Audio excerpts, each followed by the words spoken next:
மகிழ்ச்சியின் சத்தம் வழங்கும் அனுதின தேவமன்னா. Voice of Joy presents Daily Manna by Reverend A. Benedict. Praise the Lord. God loves you so much. இன்றைய தேவ மன்னாவாக சங்கீதம் 22 அதிகாரம் 3 இஸ்ரவேலின் துதிகளுக்குள் வாசமாயிருக்கிற தேவரீரே பரிசுத்தர். இன்றைய மன்னாவின் தலைப்பு இஸ்ரவேலின் துதிகளுக்குள் வாசம் பண்ணும் தேவன். இஸ்ரவேலின் துதிகளுக்குள்ளே வாசம் பண்ணுகிற தேவன். அவர் துதிகளின் மத்தியிலே வாசம் பண்ணுகிற, தங்கியிருக்கிற, வியாபித்திருக்கிற நல்ல தகப்பனாக இருக்கிறார். எனவே தான் தாவீது பக்தன் இப்படி பாடுகிறான், கர்த்தரை எக்காலத்திலும் ஸ்தோத்தரிப்பேன், அவர் துதி எப்போதும் என் வாயில் இருக்கும். கர்த்தரை துதிக்கிற வேளையில் எல்லாம், அவரை ஸ்தோத்தரிக்கிற வேளையில் எல்லாம், அவரை நாம் தொழுது கொள்ளுகிற போதெல்லாம் அவர் நமக்கு சமீபமாய் வந்து விடுகிறார். வேதம் சொல்லுகிறது, உபாகமம் 4 அதிகாரம் 7 சொல்லுகிறது, நம் தேவனாகி கர்த்தரை நாம் தொழுது கொள்ளும் போதெல்லாம் அவர் நமக்கு சமீபமாய் வந்து விடுகிறது போல, இத்தனை சமீபமாய் அவரை பெற்றிருக்கிற வேறே பெரிய சாதி எது? வேறே பெரிய சாதி எது? அவனை கேட்கிற அன்பான தேவச்சனமே, துதிகளுக்குள்ளே வாசம் பண்ணுகிறவர், துதியின் மத்தியிலே வாசம் செய்கிறவர், துதிக்கு பாத்திரர் அவர்.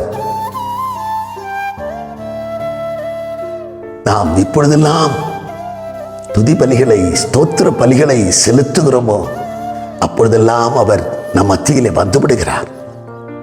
136 சங்கீதத்திலே நாம் பார்க்கிறோம், நம் கர்த்தரை துதியுங்கள், அவர் நல்லவர், அவர் கிருபை என்றும் உள்ளது. தேவாதி தேவனை துதியுங்கள், அவர் கிருபை என்றும் உள்ளது. கர்த்தாதி கர்த்தரை துதியுங்கள், அவர் கிருபை என்றும் உள்ளது. ஒருவராய் பெரிய அதிசயங்களை செய்கிறவரை துதியுங்கள், அவர் கிருபை என்றும் உள்ளது. அவரை துதியுங்கள், அவர் கிருபை என்றும் உள்ளது. துதிக்கிற தேவ பிள்ளைகளுக்கு கிடைக்கின்ற பெரிதான ஆசீர்வாதங்களிலே ஒன்று, துதிக்கிற தேவ பிள்ளைகளை தேவ கிருபை சூழ்ந்து கொள்ளும்.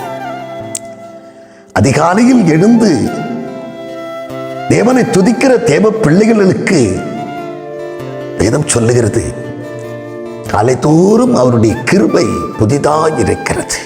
காலை தோறும் அவரை நோக்கி ஜெபிக்கிற, அவரை நோக்கி வேண்டிக் கொள்கிற, அவரை நோக்கி மன்றாடுகிற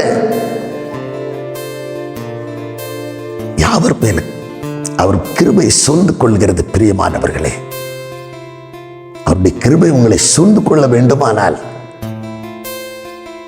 அவருடைய கிருபையிலே நீங்கள் பலப்பட வேண்டுமானால், மலைகள் விலகினாலும் பர்வதங்கள் நிலை பெயர்ந்தாலும் என் கிருபை உன்னை விட்டு விலகாமலும் என் சமாதானத்தின் உடன்படிக்கை நிலை பெயராமலும் இருக்கும் என்று சொன்னபடி, அவர் கிருபை உங்களை விட்டு விலகாமலும் அவர் கிருபை மாறாமலும் இருக்க வேண்டும் என்று சொன்னால் கர்த்தரை துதியுங்கள், தேவாதி தேவனை துதியுங்கள்.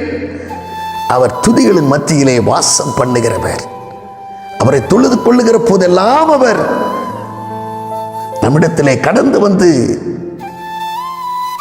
நமக்கு சமீபமாய் வந்து விடுகிற தேவாதி தேவனை துதியுங்கள், அவருடைய நாமத்தை தொழுது கொள்ளுங்கள்.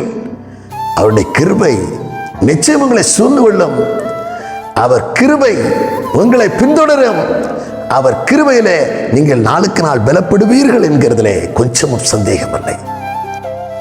பரலோக பிதாவே, நாங்கள் உம்மை துதிக்கிறோம் ஐயா, உம்மை ஸ்தோத்திரிக்கிறோம் ஆண்டவரே. அப்பா, நீர் துதிகளின் மத்தியிலே வாசம் பண்ணுகிற தேவனாக இருக்கிறீரப்பா. எங்கெல்லாம் துதி ஒலி கேட்கிறதோ, எங்கெல்லாம் ஆனந்த துதி ஒலி கேட்கிறதோ, எங்கெல்லாம் துதிக்கும் சத்தம் கேட்கிறதோ அங்கெல்லாம் நீர் வந்து விடுகிறீரப்பா. உம்மை தொழுது கொள்ளுகிற வேளையிலே நோக்கி உம்மை ஆராதிக்கிற வேளையிலெல்லாம் நீர் சமீபமாய் வந்து விடுகிறீரப்பா.